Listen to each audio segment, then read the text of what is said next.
നമസ്കാരം, പുതിയൊരു വീഡിയോയിലേക്ക് എല്ലാവർക്കും ഹർദ്ദമായ സ്വാഗതം. ഞാൻ കുറച്ചു മുമ്പേ രനാസുനയിൽ ഒരു വീഡിയോ ഇട്ടിട്ട് പോയതേ ഉള്ളൂ. ഇത്ര പെട്ടെന്ന് വീണ്ടും അടുത്തൊരു വീഡിയോ ഇടേണ്ടതായിട്ട് വരുമെന്ന് സത്യത്തിൽ ഞാൻ കരുതിയില്ല എന്നുള്ളത്. അമ്മേണ തൊലി ഉരിഞ്ഞു പോകൂടെ. സബ്സ്ക്രിപ്ഷനിൽ ഇപ്പൊ കാണിച്ച ലൈവ് വന്നിട്ടുണ്ട്. ഇതിനു മുമ്പ് ലൈവ് വന്നു, നമ്മൾ അറിഞ്ഞായിരുന്നു, പക്ഷെ ആർക്കും അത് റെക്കോർഡ് ചെയ്യാൻ പറ്റിയില്ല. പക്ഷെ ഇപ്പോ സബ്സ്ക്രിപ്ഷനിൽ ഒരു വീഡിയോ സ്വന്തം സബ്സ്ക്രൈബേഴ്സിന് വേണ്ടിയിട്ട് രനാസുനെ കാണിച്ചു. തൊലി ഉരിഞ്ഞു പോകുന്ന വെച്ച് കഴിഞ്ഞാൽ നാണം കെട്ട്. എന്തിനാ ഇങ്ങനെയൊക്കെ പണം ഉണ്ടാക്കിയിട്ട് എന്ത് ചെയ്യാം? ശാരിക, നീയാണ് കാണാനുള്ളത്. ശാരികയെ താറാവ് ശാരിക കാണണം. ഇതാണ് മാന്യമായിട്ടുള്ള തൊഴിൽ എന്താണെന്നുള്ളത് രനാസുനെ പഠിപ്പിച്ചു തരുന്നുണ്ട്. മാന്യതയുള്ള തൊഴിൽ. ഇതില് ചില ഭാഗങ്ങളൊക്കെ ഞാൻ ബ്ലർ ചെയ്ത് കാണിക്കും. അമ്മേനെ ഇത് വെക്കാൻ പറ്റത്തില്ല. അമ്മാതിരി വൃത്തികെട്ട മാറി പുഴുത്ത വീഡിയോയാണ്. കൊച്ചു കുട്ടികൾ ആരും കാണരുത്. ഇത് രനാസുനയുടെ അപരാധം പിടിച്ച വീഡിയോ ആണ്. ഒരൊറ്റ മനുഷ്യര് കാണരുത്. ഈ പറയുന്ന താല്പര്യം ഇല്ലാത്തവരെ ആരും കാണരുത്. എല്ലാം മാറിപ്പറ്റോ. അമ്മാതിരിയുള്ള വീഡിയോ ആണ്. ഇത് യൂട്യൂബിൽ അപ്ലോഡ് ചെയ്യാൻ പറ്റത്തില്ല. സ്ട്രൈക്ക് അടിച്ചു തരും. സെക്ഷൽ കണ്ടന്റ് എന്ന് പറഞ്ഞ് സ്ട്രൈക്ക് അടിച്ചു തരും. അമ്മാതിരി വൃത്തികെട്ട രീതിയിലാണ് കാണിച്ചിരിക്കുന്നത്.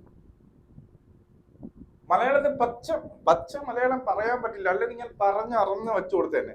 ഇനി എന്തായാലും ആ വീഡിയോ സബ്സ്ക്രിപ്ഷന് വേണ്ടിയിട്ട് നമ്മുടെ രനാസുനെ കൊടുത്ത ഒരു വീഡിയോ നമുക്കൊന്ന് കാണാം. ഓക്കെ, ശരി, വരട്ടെ.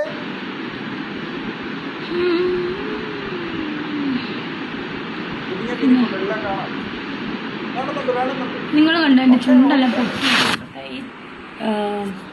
കാലാവസ്ഥയുടെയാണോ നോക്കുന്നത്? ചുണ്ട് പൊട്ടിയിരിക്കുവാണ്. ഫുഡ് കഴിച്ചില്ല. ഞാനിപ്പോൾ അധികം ഫുഡൊന്നും കഴിക്കും ഇപ്പോഴെന്നല്ല. അതായത് നിങ്ങൾ കണ്ടു, അത് എന്ത് ഈ ലൈവ് തുടങ്ങിയിട്ട് എന്ത് പറയണമെന്ന് അറിയില്ല, എങ്ങനെ തുടങ്ങണമെന്ന് അറിയില്ല. നിങ്ങൾ കണ്ടു, എന്റെ ചുണ്ട് പൊട്ടിയിരിക്കുകയാണെന്നാ പറയുന്നത്. മനസ്സിലായി? ചുണ്ടിൽ അങ്ങോട്ട് പിടിച്ചിട്ടുണ്ട് എന്നുള്ളത്. അത് ചുണ്ടൊക്കെ കാണിക്കുന്നുണ്ട്. ചുണ്ട് പൊട്ടിയിരിക്കുന്നു. ഞാൻ കണ്ടില്ല, പൊട്ടിയിരിക്കുന്നത് പറയുന്നു. ഞാൻ അധികം ഫുഡേ കഴിക്കാത്ത ഒരാളാണ്. സത്യം പറഞ്ഞാൽ കഴിക്കാൻ മടിയുള്ള കൂട്ടത്തിലുള്ള ആളാണ് കേട്ടോ.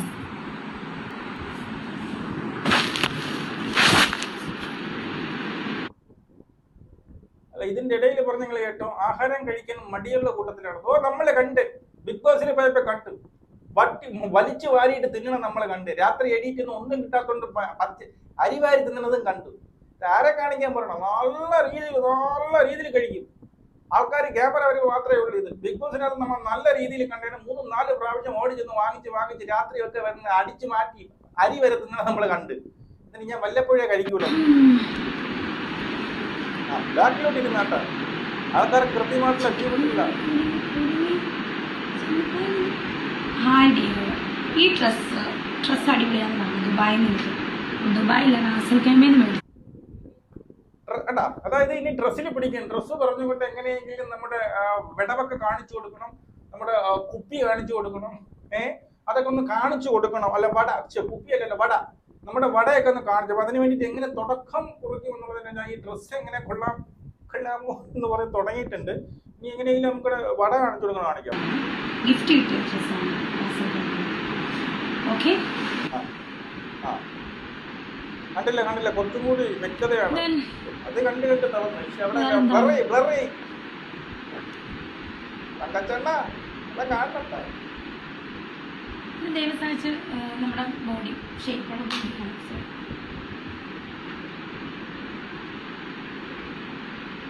ഒരുപാട് പേര് ഇപ്പം ഞാൻ തുണി പറിച്ച് ഊരി കാണിച്ചിട്ട് ഒരുപാട് പേര് എൻ്റെ ലൈവിലോ അല്ലെ എൻ്റെ സബ്സ്ക്രിപ്ഷനോ കയറണമെന്നില്ല. ഉള്ളവർ മതി. തുണി പറിച്ച് ഊരി കാണിച്ചിട്ട് ഒരുപാട് പേര് എന്റെ സബ്സ്ക്രിപ്ഷനിൽ കയറണമെന്നില്ല എന്നുള്ളത് മതി. ഈ കാണിക്കുന്ന തുണി പറിച്ച് കാണിക്കുന്നതല്ലേ? അല്ല, ഇതെന്തരാണ്? ഇത് തുണിയുടെ ഇടയിൽ കൂടി കാണിക്കും. തുണി ഇങ്ങനെ ഊരി പറിച്ചറിയില്ല എന്നല്ലേ ഉള്ളൂ. മാക്സിമം കാണിച്ചോണ്ട് ഇത് അത് തന്നെയാണല്ലേ? ഇത് സത്യത്തിൽ കൂടുതൽ കുറച്ച് ആൾക്കാർ കാണുമ്പോൾ ഇത് മടുക്കും. ഈ കണ്ടോണ്ടിരിക്കുന്നവർക്ക് കൂടുതൽ വേണം. അതുകൊണ്ടാണ് ഇപ്പൊ കൂടുതൽ കാണിക്കുന്നത്. കണ്ടോളെ. സച്ചിയേട്ടൻ ആരാ? ഓ, ശശിയേട്ടൻ. എൻ്റെ അമ്മയുടെ ചേട്ടത്തിൻ്റെ വീടാണ്. ഞാൻ വരും. വസീകര ശശിയേട്ടൻ ചേച്ചിയുടെ അമ്മയുടെ ചേച്ചിയുടെ വീട്ടിന്റെ മോനാ. വല്യമ്മേന്റെ മോനും വന്നിരുന്ന് ലൈവ് കാണാടേ. എനിക്കറിഞ്ഞൂടാ ആരെ വന്നാലും ശശിയേട്ടന്റെ വീട്ടിൽ വരൂലേ എന്ന്. അതായത് എൻ്റെ അമ്മയുടെ എൻ്റെ അമ്മയുടെ ചേച്ചിയുടെ വീടാണ്. അതായത് ശശിയേട്ടൻ വന്ന് ഇത് കാണുന്നുണ്ട്. അത് ശശിയേട്ടന്റെ വീട്ടിലെ വരവില്ലെന്ന് എന്തോ ചോദിച്ചു. എല്ലാം നാറി വെളുത്ത് കുടുംബം മൊത്തം നാറി. ശശിയെ വല്യമ്മേരെ മകൻ വരെ വന്നിരുന്ന് കാണുന്നു. ആടിയത് ഇന്നലെ നിങ്ങൾ കണ്ടല്ലോ. അടുത്ത് ഇങ്ങനെ കാണിക്കണം. പാമ്പ് പുളയം പോലെ പുളയുണ്ട്. ഞാൻ ആ വട കാണിക്കണം. കണ്ട് കൊള്ളാം തൃപ്തിയായി അവത്ത്. ഓക്കെ ഇതൊക്കെ ഓരോരുത്തരും ചോദിക്കുമ്പോഴാണ് ഇത് ഇവിടെ കാണിക്കുന്നത്. നമുക്ക് ഇതിന്റെ ഇടയിൽ കൂടി ഈ ഒരു ഇത് വായിക്കാം. അതായത് കമന്റ് ഇങ്ങനെയാണ്, കുറച്ചുകൂടി ഓപ്പൺ ആക്കുക. അപ്പോഴാണ് ഓപ്പൺ ആക്കി കാണിച്ചു കൊടുക്കുന്നത്. ചേച്ചി പവറാക്ക്. പിന്നെ സോങ് പാടാൻ സോങ് പാടിയില്ലേ? ആദ്യത്തെ ബട്ടൺ ഓപ്പൺ ആയാൽ കുഴപ്പമില്ലല്ലോ. അറിയാതെ ബട്ടൺ ഓപ്പൺ ആയ ഇവിടുത്തെ ഇനി എന്നാ കളത്തി പിടിച്ചു വരുന്നേ. എന്തോടെ അടുത്ത ഓക്കെ, ഒരു ബട്ടൺ കൂടി തുറന്നിട്. ഇല്ലല്ലോ നിനക്കിട്ട് നാക്കിട്ട് കളിക്കുന്നു. ഇത് മറ്റേ പറ വെടികളുണ്ടല്ലോ, അവരുടെ അടുത്തൊക്കെ പറയുന്ന വാക്കുകളാണിത്. പറ വെടികളെടുത്ത് നാക്കിട്ട് കളിക്ക്. ചുണ്ടൊക്കെ കാണിച്ചു കൊടുക്കുന്നുണ്ട്. ബട്ടൺ തുറക്കുവോ? അപ്പൊ ഇതൊക്കെയാണ് പിന്നെ വരുന്ന അവരുടെ ആവശ്യങ്ങൾ. അതൊക്കെ നമ്മുടെ രണാസുനം ചെയ്തു കൊടുക്കുന്നുണ്ട് എന്നുള്ളതാണ് കാണാം. ചുണ്ടിട്ട് കറക്കാൻ പറഞ്ഞു കിടന്നിട്ടൊക്കെ കാണിച്ചു കൊടുക്കുന്നുണ്ട്. ഞാൻ കാണുന്നില്ല, ഞാൻ വേറെ വേണേ കണ്ടു. വേണേ വൃത്തികെട്ട പെണ്ണ് ആണോ അല്ലല്ലോടി. അതാ തുറന്ന് കാണിക്കണേ. കാണിച്ചു തക്കച്ചെണ്ണ ചാരിക അല്ല കാണണ്ട.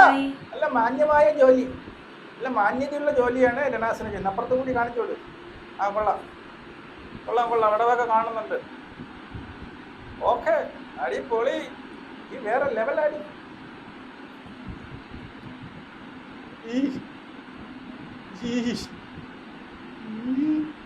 എന്തോ ഇത്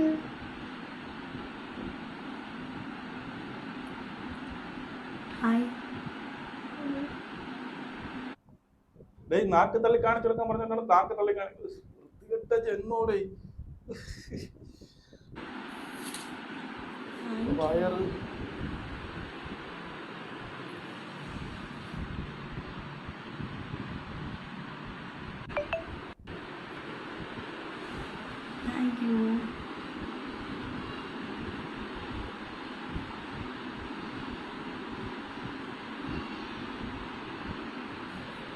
കടിക്കല്ലേ, മുറിഞ്ഞിരിക്കുക പോലെ പോയിരിക്കുക.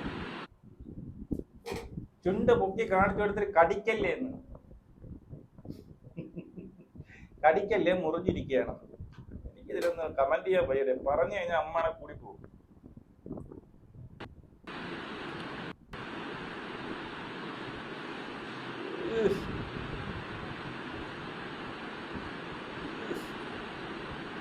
കട്ടവള് ആണവും മാനവും ഇല്ലാതെ നാക്കിടുന്നോ? അതിന്റെ അർത്ഥം എന്തെന്ന് മനസ്സിലായോ? മനസ്സിലായി, ബുദ്ധിയുള്ളവർ മനസ്സിലാവും എന്താണ് ഉദ്ദേശിക്കുന്നത്.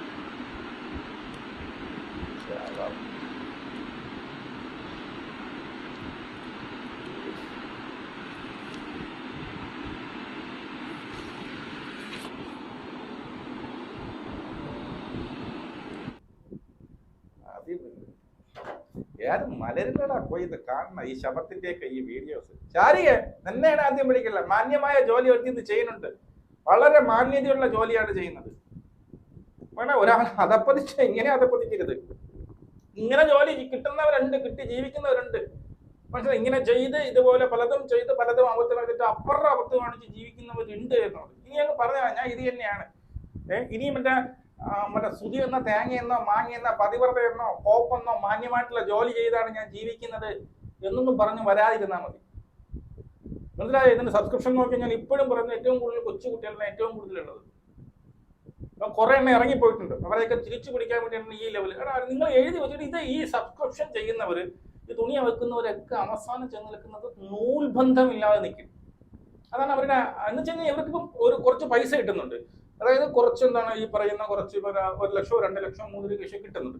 ഇത് ഒരു കുറച്ച് പേരുണ്ട് സബ്സ്ക്രൈബർ ആയിട്ട്, ഇവർക്ക് ഇത് കണ്ട് കണ്ട് മടുക്കും. ഈ സാധനം ഡെയിലി കാണിക്കുമ്പോൾ ഇവർക്ക് പിന്നെ മച്ചമലത്തിന് പൊങ്ങാതെ ആവും. ആ ഒരു ലെവലിലേക്ക് വരുമ്പോൾ ഇവർ പൊങ്ങണമല്ലോ. അപ്പൊ യവന്മാർ വീണ്ടും വീണ്ടും ആവശ്യപ്പെടും. ഇല്ലാന്നുണ്ടെങ്കിൽ യവന്മാർ ഇറങ്ങിപ്പോവും. അപ്പൊ കൂടുതൽ കൂടുതൽ അങ്ങനെ കാണിച്ചാണ് ഈ സബ്സ്ക്രിപ്ഷനിൽ ഈ ശരീര പ്രദർശനം ചെയ്യുന്നവർ അവസാനം റീച്ച് കിട്ടാൻ വേണ്ടി, അല്ലെങ്കിൽ ക്യാഷ് കൂട്ടാൻ വേണ്ടിയിട്ട്, അല്ലെങ്കിൽ ഈ പറയുന്ന സബ്സ്ക്രൈബേഴ്സിനെ നിലനിർത്താൻ വേണ്ടിയിട്ട് ഓരോ തുണിയും അവസാനം നൂൽബന്ധമില്ലാതെ ആടുന്നത്. അതും കഴിഞ്ഞ് ഈ നൂൽബന്ധമില്ലാതെ കാര്യം കുറെ അതും മടുക്കും. അതും ഇവർക്ക് മടുക്കും. ഇവർ കണ്ടുകൊണ്ടിരിക്കുന്നവർ ഇത് മടുക്കും. ഇത് പിന്നെ സോഷ്യൽ മീഡിയയിൽ കിടന്ന ആട് പല ഈ ഒരു സാധനമൊക്കെ ഇപ്പൊ ഈ പറയുന്ന അടച്ചുള്ളി വെബ്സൈറ്റിലേക്ക് പോയി കാണും, പോവും ഈ സാധനം പോവും. പിന്നെ ഈ സബ്സ്ക്രിപ്ഷനിൽ ഈ പറയുന്ന തുണി അവത്താലും കൂടി പൈസ കിട്ടില്ല എന്നൊരു ലെവലിലെത്തും. എഴുതി വെച്ചോ, ഇതാണ് എല്ലാവർക്കും സംഭവിക്കുന്നത്. ലെവൽ വരുമ്പോൾ ഇവര് നേരെ എന്ത് ചെയ്യുന്ന ഈ പറഞ്ഞ അടച്ചുള്ളി ഫിലിമിലേക്ക് അഭിനയിക്കാൻ വേണ്ടി പോകും.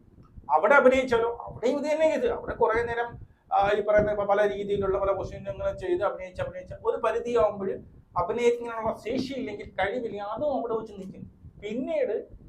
പിന്നീടാണ് ഈ സമൂഹം എങ്ങനെ കാണുന്നത്, മക്കള് വലുത് വരുന്നു, അച്ഛൻ അമ്മ കുടുംബക്കാർ പറഞ്ഞില്ലേ അവളെ വല്യച്ഛന്റെ ആരെയൊക്കെ ഒരു അതൊന്നും അവർക്കൊരു പ്രശ്നമില്ല. അതിനുശേഷം നമ്മൾ ഈ നാക്ക് വരെ തള്ളിയിട്ട് കാണിച്ചു കൊടുക്കുന്നു. നമ്മളെ വൃത്തികെട്ട നാണം കെട്ട തുലി ഉരിഞ്ഞു പോകുന്ന ഒരു പ്രവൃത്തിയാണ് ഇപ്പം കാണിച്ചിരിക്കുന്നത്. പലയിടത്തും ഇനി എഡിറ്റ് ചെയ്യുമ്പോൾ എനിക്ക് ബ്ലറാക്കാൻ വേണ്ടിയിട്ട് അത് നോക്കാനും കൂടി അലർജി തോന്നുന്നു, ലജ്ജ തോന്നുന്നു, വെറുപ്പ് തോന്നുന്നു, അറപ്പ് തോന്നുന്നു. ആ സാധനം കാണുമ്പോൾ അത്രയ്ക്ക് അറപ്പ് തോന്നുന്നുണ്ട്.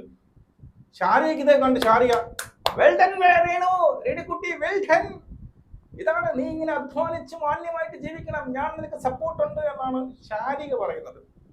ഷാരിക ഇതൊക്കെ കാണുന്നുണ്ടോ എന്തോ, കുറച്ചും കൂടി പ്രോത്സാഹിപ്പിച്ചോളൂ. നിന്നെ പോലുള്ള കൊറോണ വന്ന് പ്രോത്സാഹിപ്പിച്ചോളൂ. അവളെ ഇനി നാളെ തുണി അവത്തിട്ട് കാണിക്കട്ടെ. ലാസ്റ്റ് എല്ലാരും കൂടി വന്ന് അവസാനം ഒരു സംഭവം തന്ന് വെളിയേക്ക് കൊടുക്കുമ്പോൾ ആരും ഇല്ലാത്തൊരു ഗതി വരുമ്പോ ഈ ശാരീരികം കാണുന്ന ഒരു നാറികളും കാണില്ല. മാന്യമായിട്ട് ഈ പറഞ്ഞ റീലോ പടമോ ഓൺട്രി ഈ പറയുന്ന ഷോർട്ട് ഫിലിമോ ഒക്കെ ചെയ്ത് ആ കിട്ടുന്ന പൈസ ശേഖരിച്ച് വെച്ച് ഇതെന്നും കാണത്തില്ല, നാളത്തേക്ക് നമുക്ക് ഉപകരിക്കാം എന്നുള്ള രീതിയിൽ നടക്കാതെ ഈ പറയുന്ന ഏതാണ് ദുബായിലും പോയി കരിഷ്മയിലെ കൊടുത്ത അവളെ ഞാൻ പറഞ്ഞ ശരിയടെ എനിക്ക് ഇത്രേ പറയാനുള്ളൂ. ഇനി എൻ്റെ അമ്മേനെ സപ്പോർട്ട് ചെയ്തോണ്ട് ഞാൻ തെറി വിളിക്കും ഇതിനകത്തൊന്ന് സപ്പോർട്ട് ചെയ്തുകൊണ്ട് വന്നു കഴിഞ്ഞാൽ. നീയൊക്കെ ഇതേ കാറ്റഗറി തന്നെന്നാണ് ഞാൻ പറയുന്നത്. ഇതിനകത്ത് സപ്പോർട്ട് ചെയ്തുകൊണ്ട് നിങ്ങൾക്കൊക്കെ ഇതേ കാറ്റഗറി ഇത് ചെയ്യാൻ അവസരം കിട്ടുന്നില്ല. ഇങ്ങനെ ഒരു അവസരം കിട്ടി കയറിയത് ഇതല്ല, ഇതിന്റെ അപ്പുറം കാണിക്കും എന്ന ആഗ്രഹമുള്ളവർ തന്നെയാണ് ഇതിനകത്ത് വന്ന് അവളെ സപ്പോർട്ട് ചെയ്തുകൊണ്ട് വരുന്നത് എന്നുള്ളതാണ്. മക്കളില്ലാത്ത ആൺമക്കൾ ഇല്ലാത്തവരായിരിക്കും കൂടുതൽ. നമുക്ക് വേണ്ടി കാണാം.